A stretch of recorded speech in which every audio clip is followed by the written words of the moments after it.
gaaf sanatti jalqabee wadanni guyyaa moototaa kana miimooraal kana keessatti wanti wal baruu barbaadnu namoonni wajjin jiraachuunis hin danda'ama goyaadhaan immoo hin taane gargar ba'uunis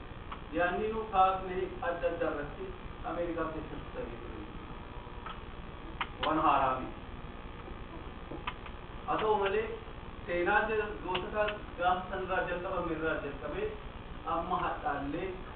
yaada Ameerikaanitti saba sanaaf mootummaa sanaaf jedhanii alaabaa sanaaf jedhanii mishina sana fudhatanii biyya adda addaa keessatti deemanii kan wareegaman hundi sana keessatti kaa'amanii meemooraal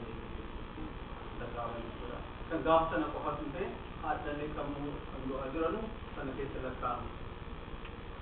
Sana qofaa miti biyyattii keessa jiru kana hoolaallee 1918 gaafa World War II dhaabbate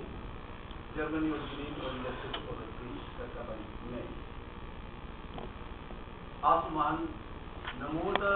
first World War irratti biyya kana mirga biyya kanaa dhaabbachuudhaaf yookaan qabachiisuudhaaf jedhanii dhaabbatanii hundi